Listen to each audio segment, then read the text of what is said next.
What's up, everybody, and thank you for listening to Mastering the Mindset. My name is Dariusdotch, and I'm an actor, hip-hop artist, and fitness and life coach. And I'm here to personally help you train and improve your mindset so that you can, 1, become the best version of yourself mentally, and 2, gain focus and motivation to be able to take action and achieve the success in life that you want and deserve. Before we get started, please like and subscribe to my channel, and at the end of this episode, if you liked it, please share it with a friend or a loved one or someone who would benefit from hearing this message. I'm so glad you're here, and I'm ready to go on this journey with you, and that journey begins now. Hey, and welcome back to another episode, man. Thank y'all so much for being here. If you are on YouTube, please like and subscribe to my channel. If you're listening on a podcast platform, please leave me a review. Also, leave me a donation. Those really help me keep this thing going, and they are much appreciated. But let's go ahead and jump in. Today is going to be a good episode for y'all. Let's talk about why change is so hard, and I'm going to give you a few ways on how to make it easier for you. Because the thing is, in order for you to create a life you want, in order for you to see different results in your life, you're going to have to do different things, and you're going to have to change. You already know that. That's why you listen to a podcast like this one. There's just no way around it. In order for your life to change, you have to change. You don't change your life, then your life will stay exactly the same. And that's a mistake so many people make in life. They want their life to change, but they just sit and wait for it to happen and don't really do anything about it. They want for their life to change versus physically going out there and doing things to make the change happen. The definition of insanity, right? Doing the same thing over and over again and expecting a different result. And there's a psychological cycle that your brain goes through whenever you experience change, almost any change you go through. And I was looking up this topic, and I read about the psychologists, Dan Kelly and Daryl Connor, who created this model that specifically deals with the emotional aspects of change. And in this model, they break down all the different stages you go through when dealing with change, the way you'll feel emotionally as you're in these different stages of the change you're going through, especially when the change is a change you have to make in order to reach a goal or be successful at something. It applies to all types of changes, really, but it's especially helpful when you put it in this context. And if we can understand these concepts and know that where we're at in our own cycle of change, while we're experiencing that change, it'll make it easier to be able to push through it and not give up, which is what a lot of folks do, right? It's what they end up doing. We see it all the time. We've done it all multiple times in life. You start something, whether it's a fitness journey, a business idea, a side hustle, a goal we want to reach, that dream life we want to build, whatever it may be.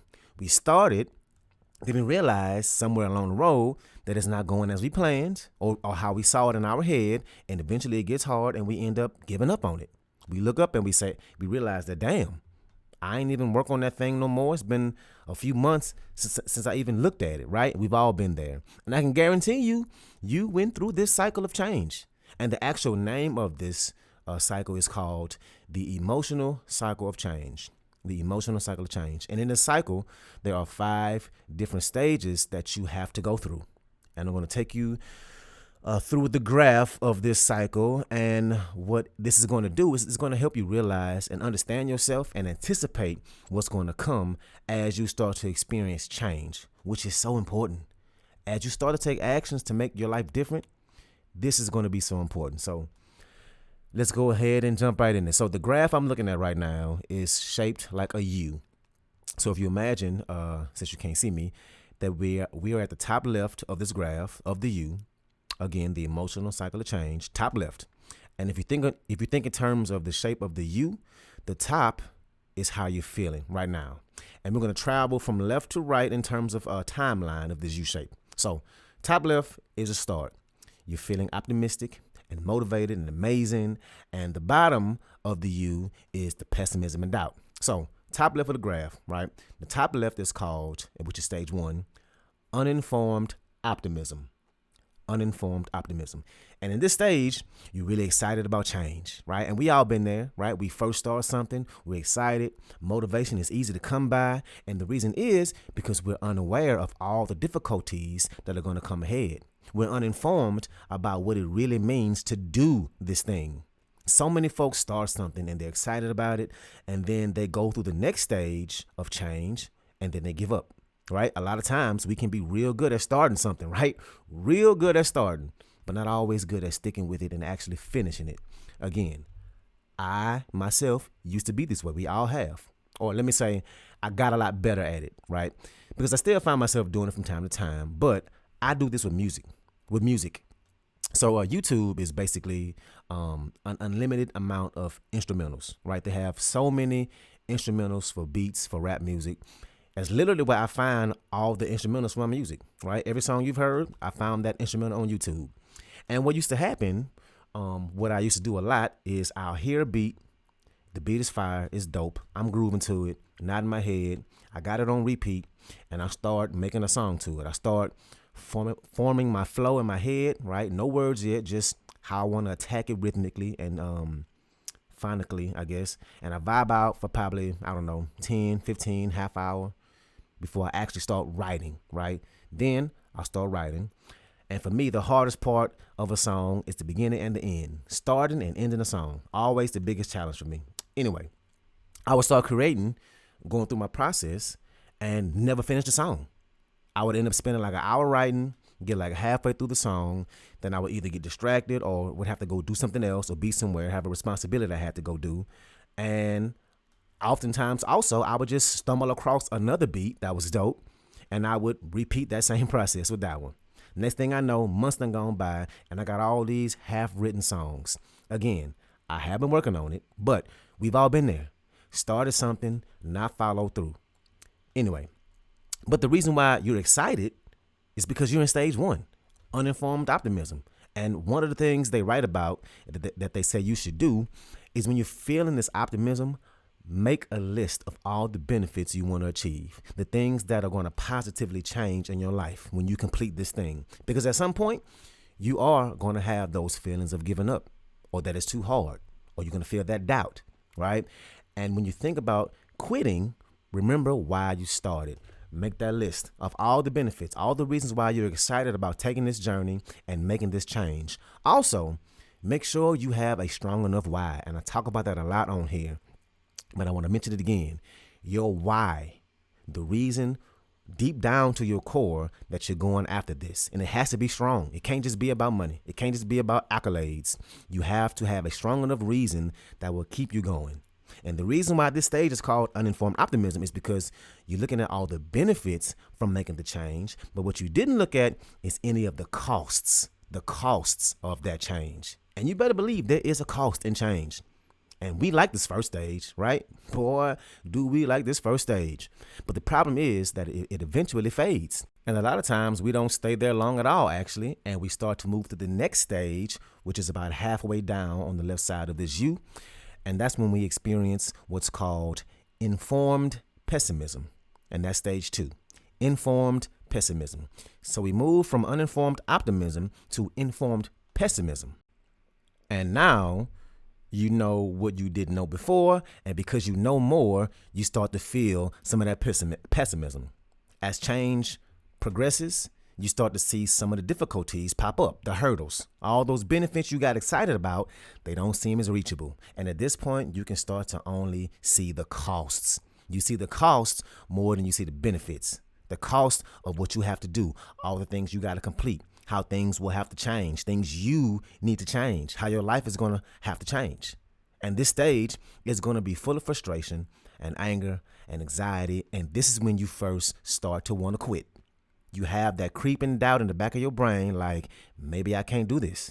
This ain't what I thought it was going to be, right? Those positive emotions you had start to turn into pessimism. Those benefits seem less real. They seem less possible. Maybe not even as important. They may not seem worth all the effort you've been putting in. So that's stage 2, informed pessimism. And you might be thinking, okay, informed pessimism, that has to be the worst stage. And once you get past that, then it gets easier. Nope. It gets harder, and it drops to the bottom of the U, right in the middle of the bottom of that U, and that's stage 3, which is called the Valley of Despair. And the Valley of Despair is the lowest part of the cycle, mentally and emotionally. And at this stage, you start to see the pain of change. Let me say that one again. You start to see the pain of change. What do I mean by that? All the reasons you had in step 1 for starting, right? Those take work.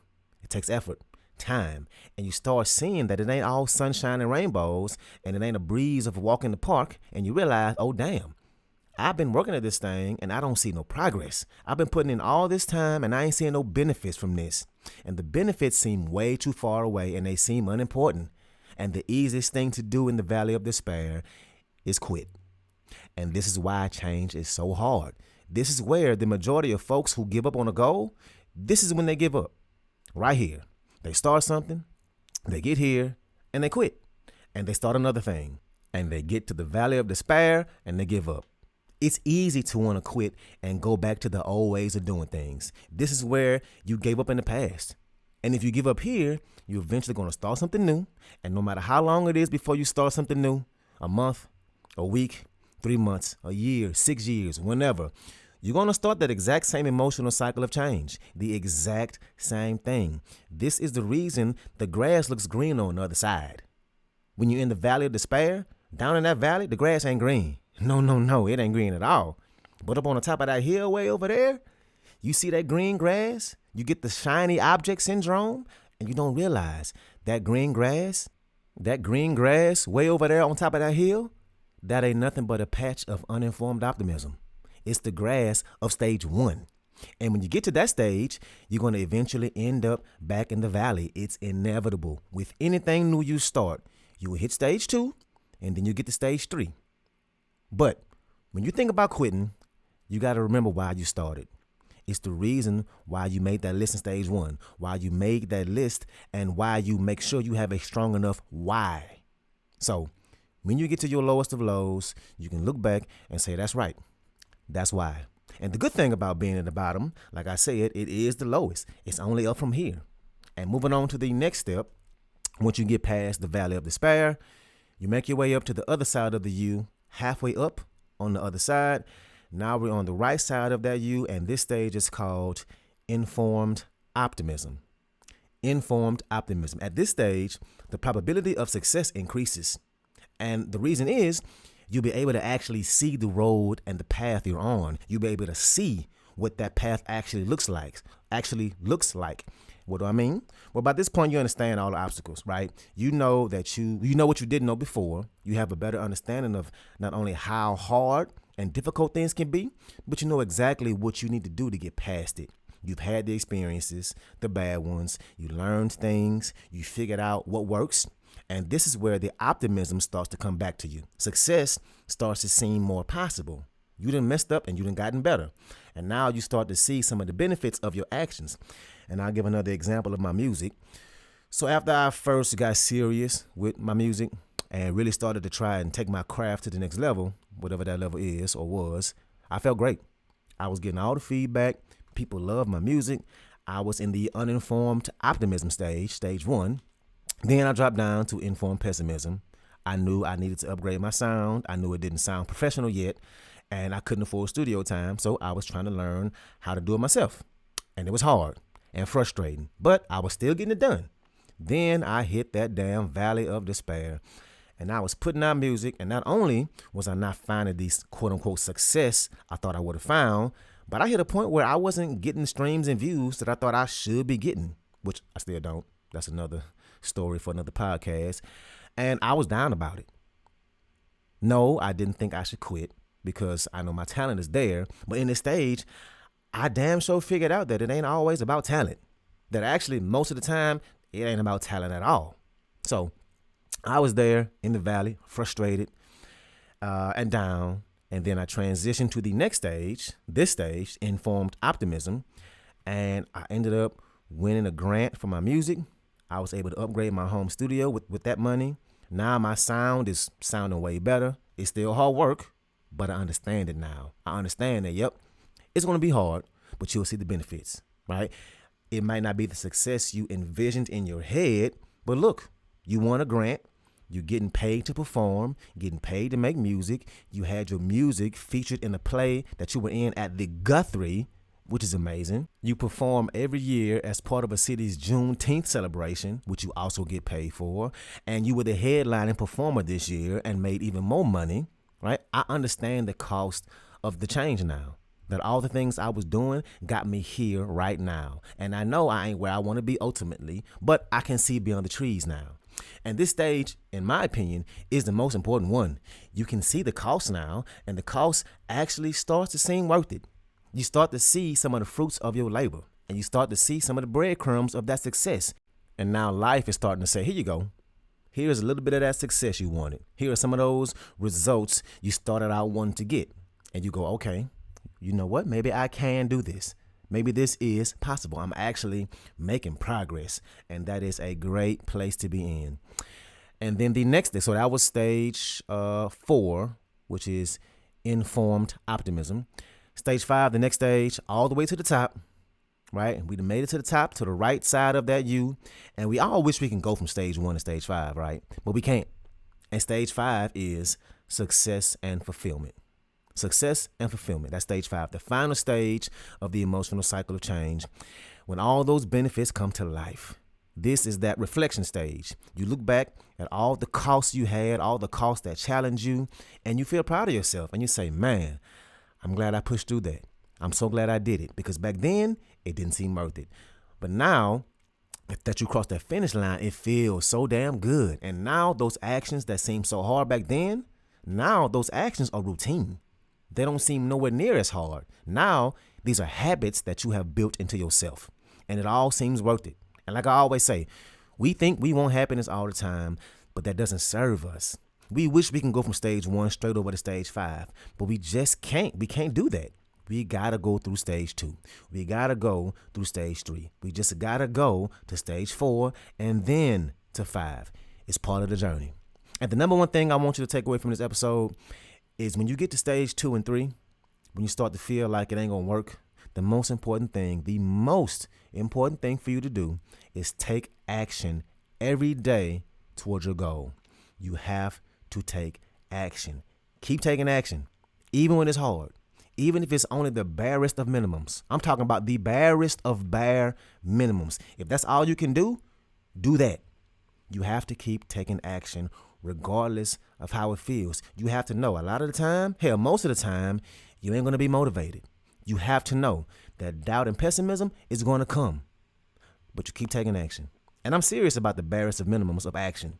Some days, they're just going to be like that.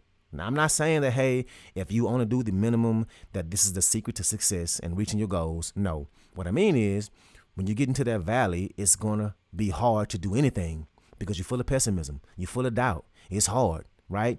Stay in that habit of taking action, because if you do, eventually you're going to have better days. Some days are going to be better than others, right? And if you take action and not just meaningless action, you'll still be getting closer to your goal. Even if it's slower, it's still taking you in the right direction. And at this point, down in the valley of despair, direction is more important than speed. Let me say it again. Direction is more important than speed. When you get in that valley, direction is more important than speed. So keep it going. Small action is better than no action. Don't focus on being motivated. Focus on being consistent. Waking up, doing what needs to be done, regardless of how you feel. And this is the blueprint. That's the blueprint. As you start to see progress, you start to feel better about yourself. And because you built up this habit of consistency down in the valley, on the days you actually feel good, you're going to go way past and beyond the bare minimum, because that's what you've been doing, right? And now you can do more. And this is going to help you get to that next stage and then eventually to the top. And those are the steps. These are the stages of change. 1, uninformed optimism. 2, informed pessimism. 3, the valley of despair. 4, informed optimism. And 5, success and fulfillment. Yes, change is hard, but have an understanding of the stages, be able to recognize where you are and know how to push through. So that's what I got for you today. Please like and subscribe if you're watching on YouTube. Please leave a review on my podcast platforms. And also, please donate. I'm going to leave y'all with another song of my EP that I just released. And this one is called Lakeside. And let's ride out.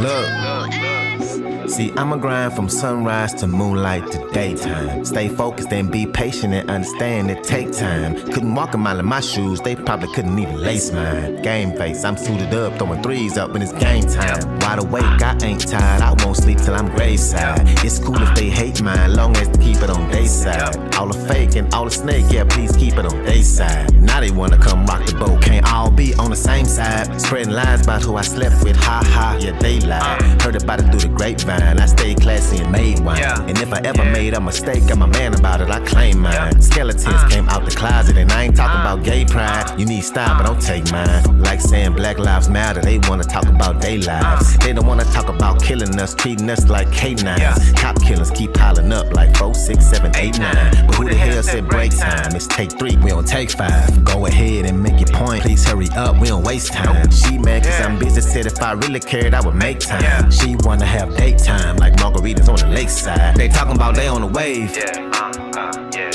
I don't see him, I'm lakeside. And I can't make her wet, I can feel it, I'm lakeside. They say life is a beach, tell me about it, I'm lakeside. Don't be fish up a compliment, setting thirst traps on my lakeside. And we been through all kind of shit, now it's time to sip on this lakeside. So pass my cup, finna get lit right now, take another sip right now. I'm feeling bougie by the lakeside. We drinking top shelf liquor, it's mixed good, I don't taste mine. Surprised about it, took shots at me, okay fine, won't take mine. But I'ma take every one of these, and I bet I still walk a straight line. I bet I still walk it way better than I talk it. That's why lately I ain't been talking, sipping my tea like a big coffee. Never seen nothing fly like me, I'm a UFO, I'm a flying saucer. Never been a follower, not behind you, don't look back cause you lost me. And we getting saucy, we turn this thing to a party. This ain't dancing, I'm shaking demons off me. My favorite team should be in Milwaukee because we bought bucks and we at the top and it never was luck. I used to be down at the bottom, I used to be stuck. Used to be struggling, used to be bad and making it, used to be riding the bus. I was just trying to go get me a slice, life just kept on handing me crust. I had to trust the process, trust my ability, that when I pivoted I could adjust. I'm a big fish in this lake, they talking about they on the wave. I don't see him, I'm lakeside. And I can make her wet, I can feel it, I'm lakeside. They say life is a beach, tell me about it, I'm lakeside. Don't be fish up a compliment, setting thirst traps on my lakeside. And we been through all kind of shit, now it's time to sip on this lakeside. So pass my cup, lakeside.